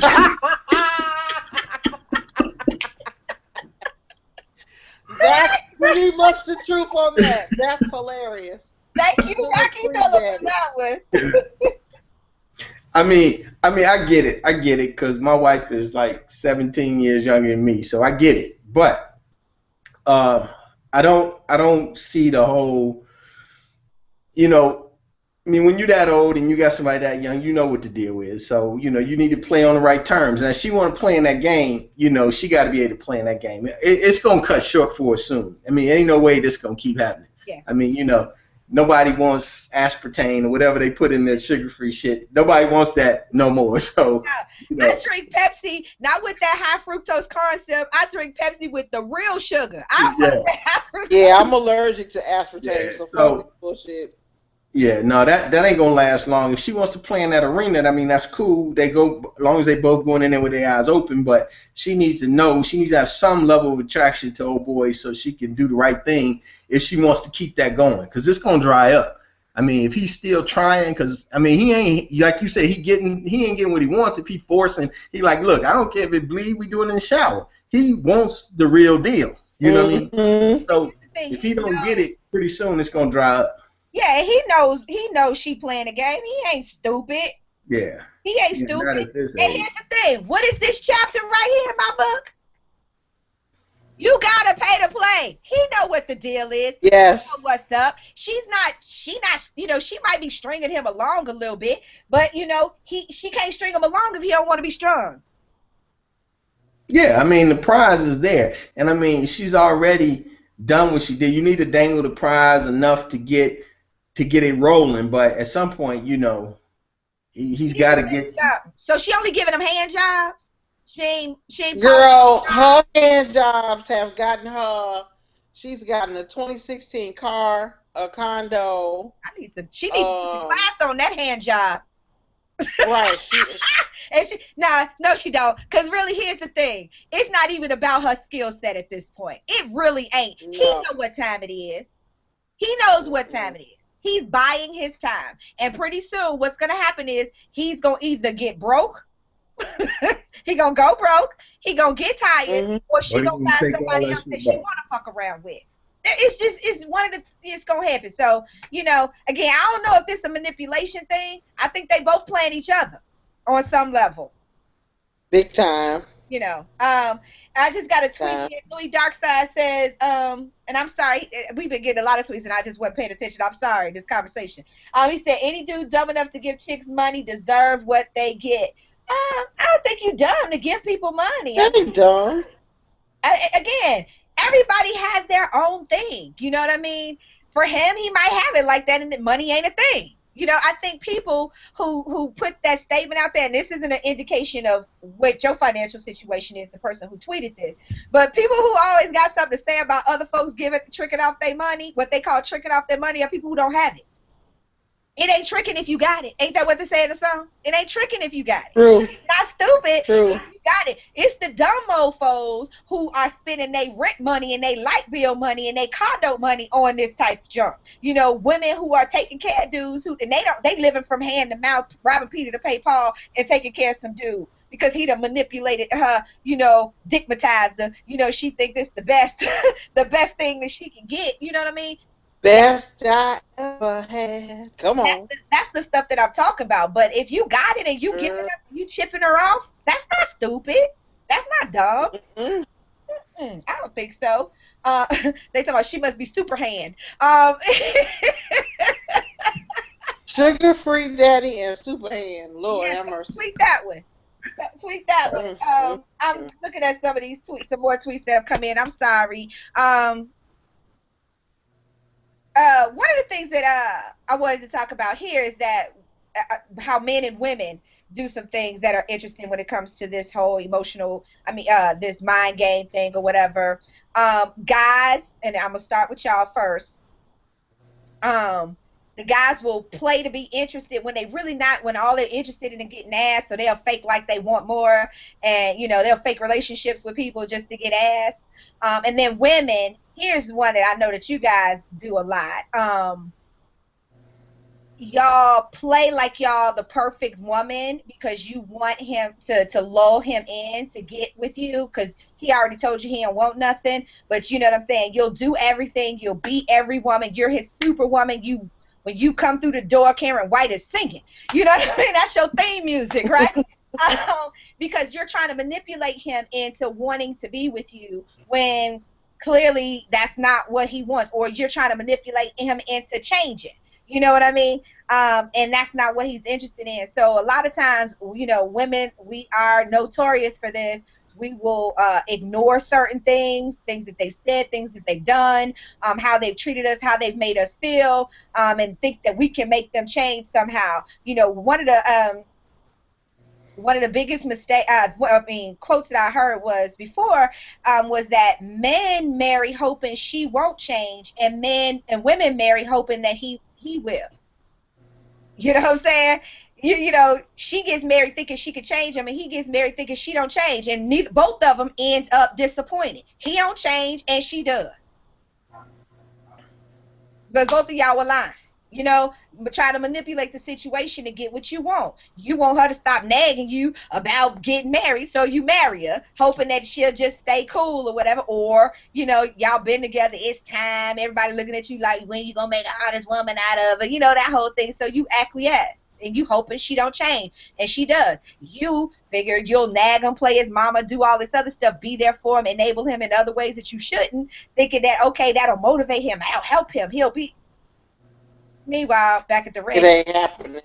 It ain't happening. You married a grown kid. Happening. But that's probably because of just what you said. You said she's putting her best foot forward so that, you know, he would be attracted to her, or he would think that this was what. So she's putting her best foot forward the whole time. Once she gets the prize, then she can kind of let her hair down and she could be her. So she changes into the real her. He ain't doing that. He being him the whole time, and she thinking that maybe there's a different him when the marriage comes too. Like something's going to drop. Well, maybe some of this other stuff he's doing is going to fall off. But it ain't, because he's just being real. She mind fucked herself. Yeah, that's what it sounds like. And that's what, you know, that's the interesting thing about this whole dynamic of mind fucking and these games we play, is that a lot of times they start in our own fucking head. We play these games on ourselves. You know, you thinking you could change him, being everything to him, that ain't gonna change him. Taking him back from every indiscretion. He whooped your ass. He didn't mean it. I should have left him alone. He told me to walk away. You know what I mean? He running up your credit card, taking other broads to hotels, you know.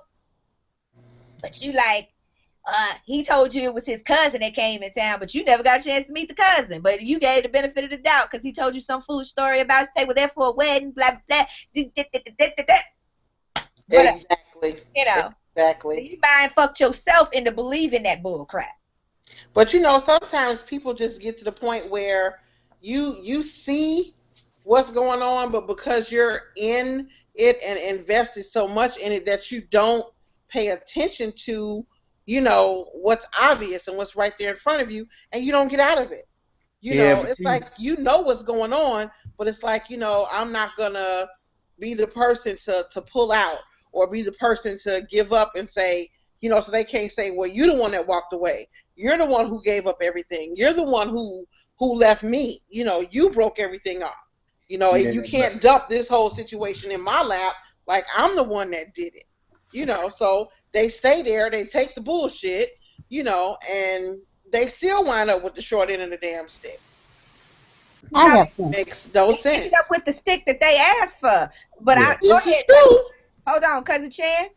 I got a question, and this might be totally off the subject, but why, when you're in those type of relationships, why nobody ever wants to concede? That's what I was just about to say. For 5 million years longer than necessary because you don't want to concede. What does that prove? Well, a lot of times people here are a couple of things. A lot of people don't do it out of fear, right? And I've said this before. Women stay out of fear, men stay out of obligation in a bad situation like that. Because women are afraid to start all over again. I've gained weight. I don't look the same. I got these kids. I don't, I've been a stay-at-home mom. I can't get out here into the workforce and start all over again. I don't want to start dating all over again. It's crazy out here because my single girlfriends have told me all these horror stories. You know what I mean? That's fear-based why they're staying. Men stay out of obligation. I done been here this long. She raised my kids. She taking care of my kids. Blah, blah, blah, blah, blah, blah, blah, blah. And, it really ain't that bad, because she'll do this and do that. Now I'll just go over to stay at such and such house. It's out of obligation and convenience. A lot of times. It's cheaper to keep her a lot of times. That's just my take. I might be wrong, but that's just the way I see it. Okay. And then the main thing I always hear is that, the first thing that comes out of their mouth is, you're not in this situation. You're not me. You don't know what you would do in that situation. Because a lot of people have the same response that, Chan does. If you know what's going on and you see what's going on, why don't you just walk away? If you know you're being hurt and manipulated and it's not working for you, get out. But that's also easier said than done. I'm guilty of it myself. Only when you've mind-fucked yourself into believing that it's hard to start over, or you can't start over, or nobody else is going to want you, or there's blah, blah, blah, blah, blah. That's when it's not easier said than done.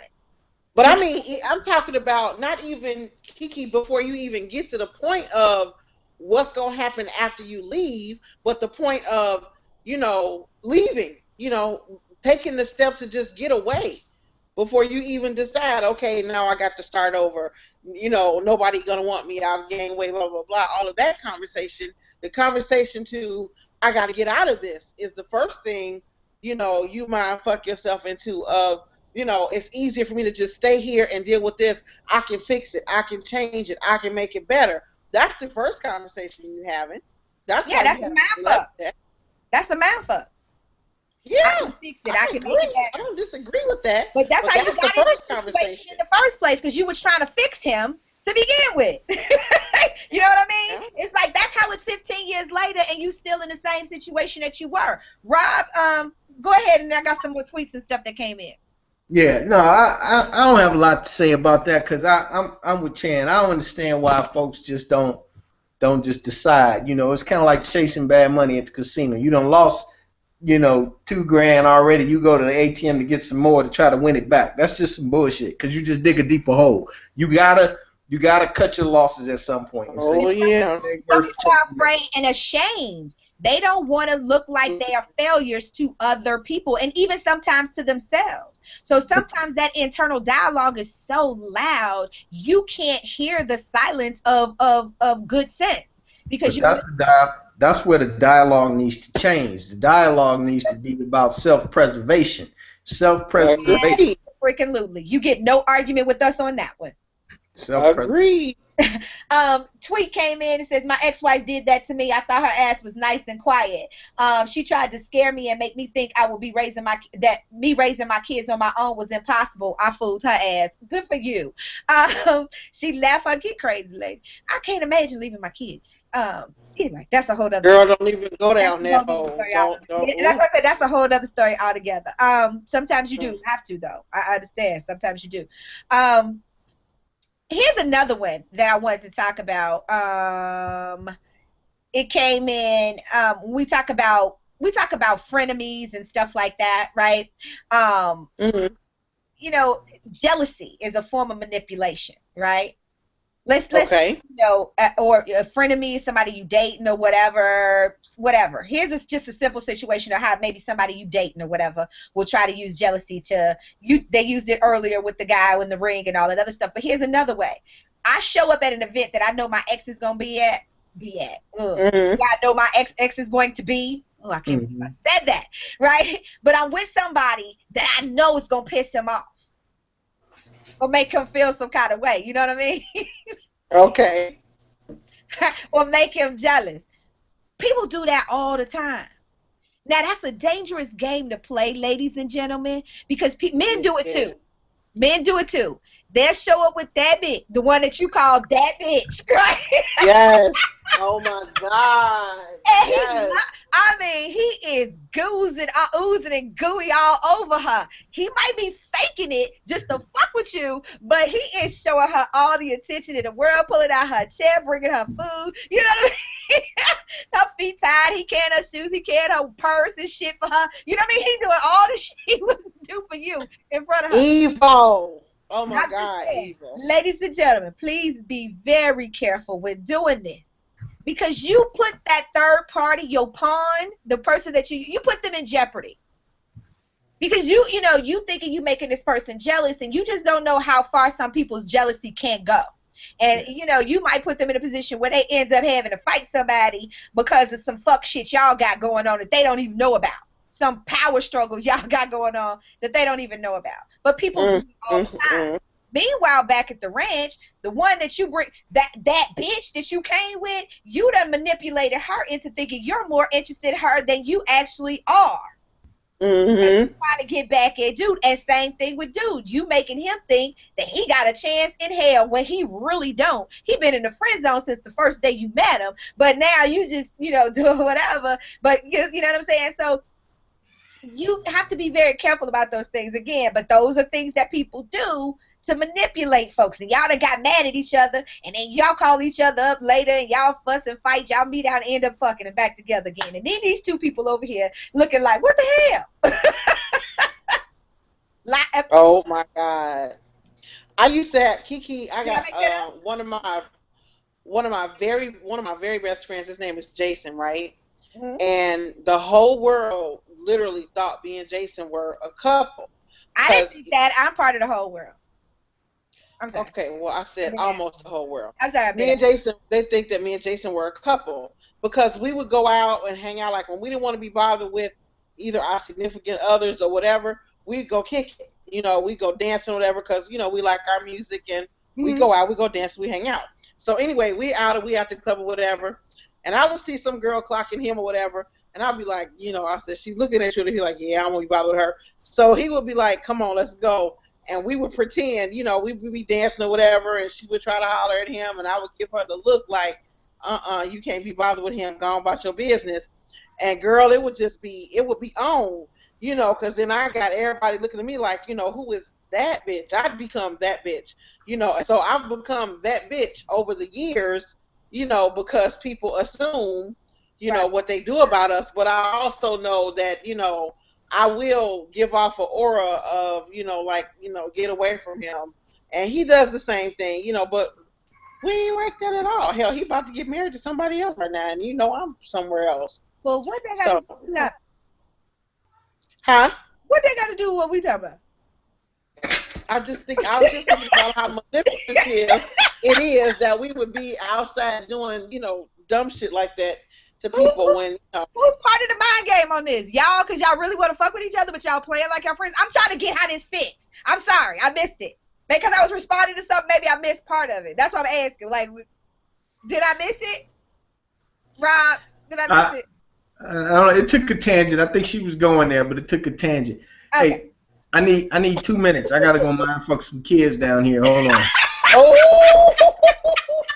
Okay. Go get him, Papa. Get him. Get him. Get him. Get him. That is hilarious. He said you gotta go mind fuck the kids. Hey man, listen, this is another one that was fun. We say I'm fine. Yeah, what shit really ain't fine. You all right? I'm fine. So now you mind fucking him because he thinking it ain't fine. What the fuck did I do? As opposed to just saying, look, you pissed me the fuck off when you did blah blah blah. But I need a minute. So give me a second to process it and move on, right? But you man fucking him because he's like, oh shit, now I gotta deal with this and I gotta deal with that, yada yada yada. You know what I mean? And he jumping through fiery hoops of avoiding you at all costs because he don't want to deal with the fuckery that you dealing with. Because I was getting ready to say, he know that you saying I'm fine. He know I'm fine meaning you pissed off. Well. Well, what? Well, what I was going to say was, if I play devil's advocate, suppose you are fine in that particular moment, but you don't want to talk about it. That's what I'm saying. Listen, you can. Because I'm fine right now, and if I talk about it, it's going to be worse. Why can't you say that? Why can't you say, I'm fine, but I don't want to talk about it right now. I just need a minute. Because if I'm mad, that's all I can get out. Because what, Chan? Because if I'm mad, that's all I can get out, is I'm fine. Well, you're not fine if you're mad. No, I'm fine for right now. I'm fine for right now. No, but the response, here's the thing is what I'm trying to get across is that saying I'm fine is deceptive. You're not fine because you're feeling an emotion of anger. You're not fine. Why can't, if that's the case, just say, you know what? Now's not a good time. And because people still don't let that be. I just jump back in, but people don't let that be. What people? That's the problem. That's like Rob said. People don't let that be. When you give them the real, people don't go for that. Now they want to continue to talk, and you might not want. I'm good. I'm good for saying I'm fine, or I'll be like, all right, fine. I'll do that in a minute and walk away. See, fine. Here's the thing. I think we have to be clear in lessons that we teach people in how to treat us. Here again, if there's ever been a situation, and I'm just hypothesizing here, if there's ever been a situation before where you've said you were fine, or I just need a minute, or I don't want to talk about it right now, and they continue to engage, and you engaged, right? You've then taught them that when you said I don't want to talk about it right now, you will, right? So when you really, really don't want to fucking talk about it, they don't know that this is the end of the road because that's not what you taught them. So when you say you don't want to talk about it, you have to disengage. So you teach them, when I say I don't want to talk about it, I really don't want to fucking talk about it. Shut it off. That way they know going forward, when I say, you know what, now right now let's talk about this later. They know it's better to talk about this later. But you got people that push the issue, even though you walk away from, you say I'm fine or not right now. Is that the person that you need to be with if they go continue to fucking push your buttons? No, you don't need to be with them, but they do that. I don't know how this started off, but I've been there. And I say, be quiet, and nobody don't want to be quiet. I say, leave it alone. They don't want to leave it alone. Next thing, I'm in the penitentiary. Well, first of all, I'm just saying, you gotta sometimes when folks say it ain't the right time to talk, you gotta just say, all right, well, let me know when it's time to talk. All right. All right. But you also can't tell a grown person, be quiet. But I can if you're talking to me, that's the problem. And just like Chan's saying, if she tells somebody, hey, I'm good right now, and then they want to keep pushing, that's my personal space. I should be able to tell everybody get out of my space. Okay, you can get out of my space, but to say to someone, again, the words that we use can always navigate us in a way that is favorable or unfavorable. So saying to someone, a reasonable person, right, somebody who has actually paid attention to your likes and dislikes, when you're turned on, when you're turned off, all those things, right? You say to somebody, you know what? I really don't want to talk about this right now. I need a moment to process this. Right? What that says to that person is, I really don't know how the fuck I feel about this right now. Give me a minute, let me think about it. Right? Now, if you say, you know what, I'm fine, and they know damn well you ain't fine because you giving them the screw face that you give them when you ain't fine, because your body language and your actual stuff coming out your mouth don't match. Or you say, you know what, I don't want to talk about it right now. With disdain, right? You angry and you aggressive and you combative, that person is now on the defense. If you say to somebody, just be quiet, that's dismissive and is rude. So now that person feels like now they have to say something to stand up for themselves. But even when you say, I don't want to process it, when you start off nice, because it don't always start off like, shut the fuck up. It's not like y'all be with some volatile motherfuckers who just don't know how to control themselves. That's what it sounds like to me. Because you have to get to the point. Because the response could be, what you got to process? Here go all the information. What you trying to process? Why you can't answer me now? I don't know the answer right now. You don't know how you feel? No, I don't. What do you mean? You don't know how you feel? You can't describe it? You can't pick the words out? No. Well, if you don't know, who should I ask? You can ask me later when I'm going to answer. But you're still right now engaging in this conversation. Right, I know, but I'm saying, again, I'm still not giving you what you want. I get it. Here again, I could sit there and be like, right? I could do that, or I could be like, you know what? I can then repeat what I said. You know what? I can't do this right now. By then, I am at shut the fuck up talking to me. No, but what I'm saying is that there are two ways to handle it. I can go into that engaging back and forth with him. No, I don't know. Nope, nope, not. I could do that. Or I can be like, you know what? I can't get into this right now. I'm gonna need a minute. Walk away. Disengage. If I gotta go into the goddamn bathroom and close the motherfucking door, turn the shower on just so I don't have to hear shit you got to say. You know, if I got to take a walk around the goddamn block, whatever it is that I need to do to get away from the situation so I can process and do whatever it is that I need to do and come back and visit it, then let's do that. You know what I mean? But again, a lot of times the reason why this doesn't happen in a lot of relationships, and this is taking us down another rabbit trail, a lot of times where this discourse is happening in the relationship is because neither person has taken the time to get to know one another and respect one another's boundaries. Right? So when you have a lack of respect for boundaries, then you're going to do shit like that. You're going to say to somebody, be quiet. You're going to say to somebody, well, I don't understand how you don't know. Well, you know what you're feeling. It's your feeling. You know what I mean? Okay, you have not, you know what I mean? You're not respecting the fact that I need this time. Or I haven't shown you that's important for me to have that time. But it's something that happens in relationship building that people don't do. Yeah, that's important. Folks need to do that. Yeah, so more people need to do that. We don't, but we could talk. We could have that on another show, another time about relationship building blocks, so that you can understand when you get to those moments of conflict, how to avoid having those moments of conflict escalate to the point where you go into the fucking penitentiary, right? Right. You know what I mean? And because it happens, you know. And in our haste sometimes to get some answers, you know what I mean? It's like you're making the situation worse. But, you know, that is what it is. Here's another thing that I want to talk about right before we do this letter, because it's almost time for the Ask PDA letter. And you know I want to get y'all advice on this one. But here's one that I think is the biggest trick, mind game, mind fuck of them all. Lay it on us. Y'all know what gaslighting is? Yeah, but let's tell the world. Okay. Gaslighting is when you do shit in a relationship or in a situation to make that motherfucker think they crazy. Right? It's like you doing shit and they're like, but I know I saw you do blah, blah. No.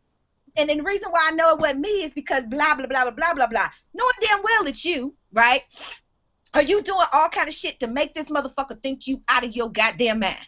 And clearly you not, but they doing shit to send you over the edge. And that's what gaslighting is called, right? And people have gotten that shit down to to the point where people actually kill people, kill themselves. They do all kind of crazy shit because a motherfucker done drove you damn crazy because what you thought was reality wasn't really reality because you bought into that bullshit. Rob looking like, really, people do that? Yeah. Right, he got that look on his face like, what in the entire fuck? Yeah, I'm like, wow, I done been out of the streets for a while, way too long. I've been married for 8 years. I don't know what's going on out there. Oh, gaslighting is a real deal, sir. Used for a very long time, but you know, people have started to use it more and more in terms of relationships. But gaslighting has been around in a lot of other situations. You know, to this, you know, yeah. People will do shit to try to drive you fucking insane. They're talking about some otherwise known as the okie doke. That's it. Yeah. So. They for the okie doke. They will do all kinds of stuff to make you think you have lost your ever-loving mind when nothing is wrong with you. You got a woman who, you know, has had a problem with getting pregnant. She done had 7 miscarriages. Meanwhile, back at the ranch, you don't realize that she been doing shit to intentionally cause these miscarriages, right? And then she finally gets pregnant. You're ecstatic. And then she do some fuck shit, and all of a sudden she ain't pregnant because she never was pregnant in the first goddamn. In the first place. You know what I'm saying? So she done sent you on this fucking emotional roller coaster, and then she fuck around and leave you for somebody else. What tells you that the baby after you done had it don't belong to you? It's shit like that. Gaslighting shit. That shit that people do. Rob is sitting there like, what the fuck is going on out here in these streets, man? Yeah. It's a real deal, man. It's a real deal. I'm telling you, this is what happens out here. I don't make this stuff up, y'all. I'm just telling y'all what I see. Quickly, while I'm pulling up this Facebook mention so we can do the letter. Sporty, did you want to bring one up? Or Rob? Let's see if Rob got something. Oh, okay. Let's see if Rob got something, a manipulation tactic or a mind game or something like that. Oh, you just caught me off guard. I ain't really, you know, I ain't really into mind fucking folks, you know, so I ain't really gotten. I just jumped in because one of them, you know, topics kind of hit home, so I was watching, you know. And since I've been a guest, I'm a loyal viewer now, and I decided I wanted to jump in. But we love that. We love that about you. But no, y'all don't. Dance something. Hello. Mind fucking tactics. Seriously. You don't see that while we all watching? Yeah, no. I mean, look, now you know.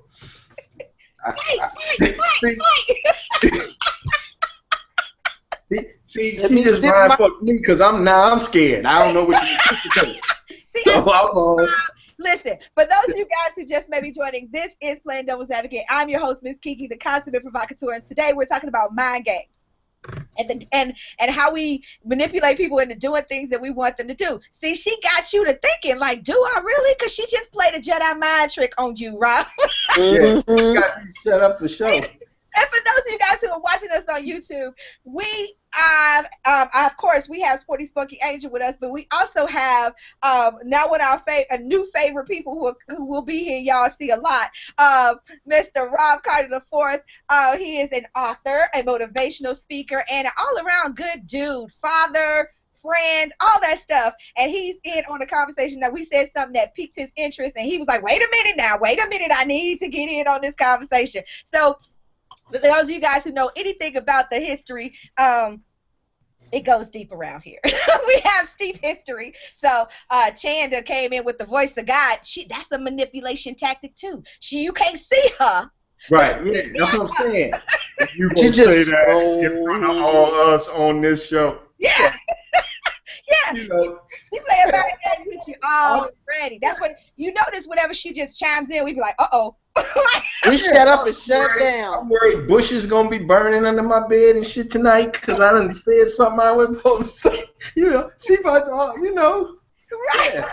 See the anticipation of Chan, worse than Chan itself. I'm telling y'all, she ain't no fun to play with. Yeah, y'all, you know, she don't play right. She don't play fair. All right, well. We've been talking about gaslight. We've been talking about how people play mind games and mind fuck each other into doing all kinds of crazy stuff, even when we don't even realize we're being brought into it. I made an admission about some shit that happened with me in a previous relationship, in terms of how people try to alienate you, divide and conquer you, get you off in a little bubble where you are, it's just you and them. It's me and you against the world. No, it's actually you against me and the world. You know, that kind of stuff. Like, wait a minute, I'm by myself. I'm on this island, mofo. Like, you got the life raft, but you won't bring that dinghy in. I'm just stuck out here, motherfucker, by myself. And you won't get nobody my coordinates. So yeah, he tried it. He really did. He tried it. He did. So we're talking about all those different ways. What's up, Carlisha? I see you guys joining us on Facebook mentions. It's time for our ASPDA advice letter, and then we're going to wrap up everything where we talk about mind games, mind fucking, and psychological warfare right here on Playing Devil's Advocate. Y'all ready for the ASPDA letter? Yes. What we got this week, girl? We got some, you know how it always goes down. We always have stuff that we shouldn't have, but we do. But before I do it, you know I have to play the disclaimer, so y'all gonna be trying to sue me. Oh, yeah. You will be offended by something said on our show, but Playing Devil's Advocate is meant to be a forum for open, honest, and more importantly, judgment-free dialogue. The opinions expressed here may not necessarily be those of our hosts or the show in general, but we're willing to have the uncomfortable conversations so that we can heal and find solutions for our listeners and quite possibly ourselves. Enjoy the rest of the show.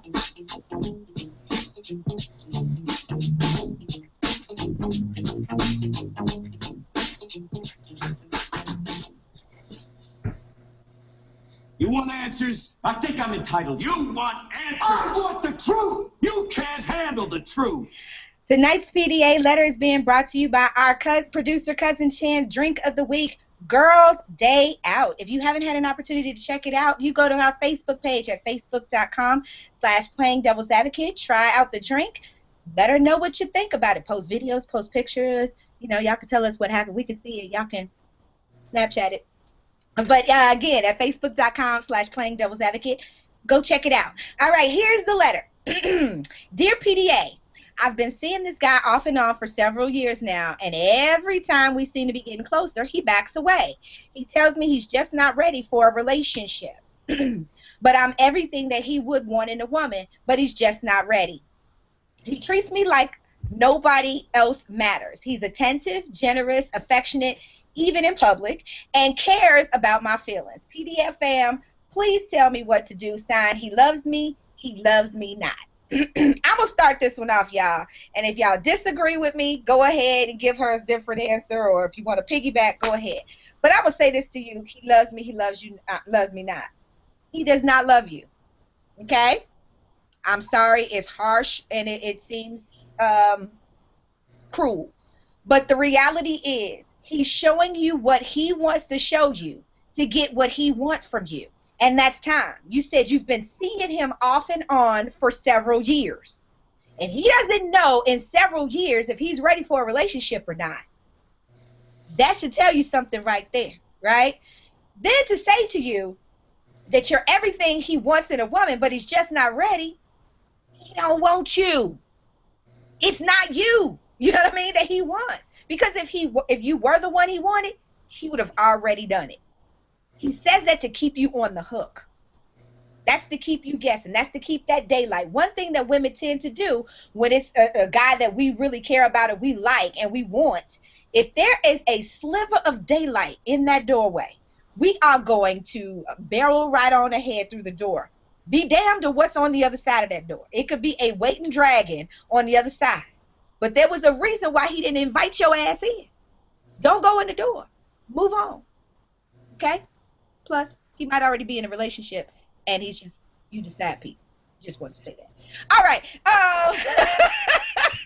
We're going to go to Sporty quickly, and then we're going to let Rob, since he's the only guy on our panel, wrap it up. Go ahead, Sporty, if you have something. Well, pretty much, she deserves a poem, and the bottom line to that is, roses are red, violets are blue. It's time for you to pick up your bag and find somebody new. All right, Rob. Well, unfortunately, I can't disagree. You know, I mean, I don't think. I mean, it ain't her. I mean, she might be everything that he wants, but he wants it in somebody else. Obviously, there's something missing, or else he wouldn't go ahead and take it. I mean, if you there and you're available, then there's no reason not to close the deal. You know, I don't know if there's something about personality, whatever it is, there's something missing. That's all. He wants what you got, but just in somebody else. But you need to get to stepping. You know, I mean, you know, you ain't got to lose him as a friend if y'all just hanging or you know, but you need to look for something else. Don't wait for this guy as a relationship. Don't do that. Don't do that. Absolutely not. You'll be waiting a long damn time because this ain't the guy for you, boo-boo. He's not, you know. In addition, like I said, you might be number 2 or he might actually be gay. I mean, I'm just saying. These are all. That was the first thing I thought when she talked about all the emotion and all this public display of affection and shit. First thing I wanted to say, but I thought it'd be all comical, was did he gay? That's what it is. But comical? That's your authentic feeling. Especially out of the last answer. So yeah, that could be it too. You know, I mean, I hate to put it out there like that. He ain't ready to go through. Yeah, here's the thing. That's why. It's not a bad thing. You know, these are all options. These are all reasons why you're not the chosen one. Right. And, you know, either way, whatever the thing is, he not ready. He don't want it from you. He doesn't want it from any woman. He wants it from a man. Whatever the situation, you the other woman, whatever it is, he ain't the guy for you. Right. Right. And somebody in the chat room said, it's not love. And she loves him. They said nothing that he likes you, and there's nothing wrong with being liked. Yeah, he's been liking you for several years. Yeah. That's it. This is the end of the road. We grown ups, boo boo. Right. And I mean that's cool if you want a friend, you know. But if it's obvious she's looking for a relationship, so keep him as a friend. But you need to move on when you're thinking about a relationship. Yep. That's not the kind of relationship you're gonna have with him. You're gonna be friends with him or his beard. I'm just saying, or his. Or his other woman. I mean, that's what it is. You either got to be his friend, his beard, or his other woman. One or the other. But you're not going to be the main chick. You're not going to be the bottom bitch. You're not going to be the missus, the first. You're not. No. You the backup plan. You are not the first phone call. All right. Did you really say his bottom bitch, girl? Yeah, I did. You know, I'm from Chicago. For those of you guys who are joining us on Facebook mentions, I'm getting ready to bid adieu to you guys, and I'm going to get back over here to YouTube, and I'm going to finish my conversation with Sporty Spunky Angel and Rob Carter the Fourth. So you can come on over to YouTube if you want to. All right, bye. Okay, guys. So, takeaways. We only got a couple minutes left. What do you want your takeaway to be, Sporty, for tonight in the mind game thing? My takeaway is simply this. See the pebbles before the big rock falls. Okay. Rob, your final thoughts. My takeaway, I think the best point we made is, for everybody, including myself, is don't end up mind fucking yourself. You know what I'm saying? You know, you need to think about the results you're trying to get and the best way to approach it. But don't end up mind fucking yourself. Indeed. Absolutely. As something that Chan and I say all the time to one another jokingly, this is something that I will implore you, and piggybacking on Rob stealing my thought about don't mind fuck yourself, is #abort mission. If that is what you're doing, if you are engaging in that type of behavior where you're mind fucking yourself or allowing other people to do that to you, abort mission. Get off that ride because it's self-destructive. It is not moving you forward to the place where you need to be your best self and to be the best version of you that you can possibly be. Trust me, getting off the ride is a lot better than getting sick on the one that you're already on. That's all I have to say about that. I like that. #abort mission. Yeah. I'm about to tweet that one, baby. I'm all in. We say that to each other when it's like, abort mission, abort mission. It's like, stop, don't do it. That's that business, girl. That's what I have to share with you guys. Next week, I don't remember off the top of my head what the name of the show is, but we're going to have something special again for you guys. We always do. I want everybody to please be mindful of 2 things before we get out. Did you see how I looked at my fingers? 2 things. I must be be sleepy. I need to remind y'all of 2 things. 1, actually 3. Big shout out to Marcellus Wiley. Thank you for the Dad Diva t-shirt. Appreciate you, Daddy-O. Second thing is to remember, April is Sarcoidosis Awareness Month. I lost my mentor, my angel, my friend, my second father, Bernie Mac, to sarcoidosis.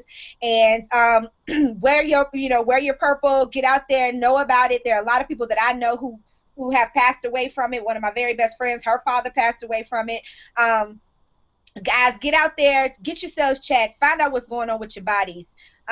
It's imperative. We need you. We love you. We want you around. And then finally, make sure you're back here next week for the same craziness that happens from 7 to 9 if you're on the Pacific, or 10 to 12 right here Eastern Standard Time, playing devil's advocate. We're uncensored, unscripted, unapologetic. If there's anything else that you need to know about us, what do they need to do, Sporty? Google us, bitches. Yeah, that's right. Google us, bitches. I'm done. Thank you, Rob, for tuning in. Yeah, no doubt. All right. All right. Bye-bye. All right. Peace out.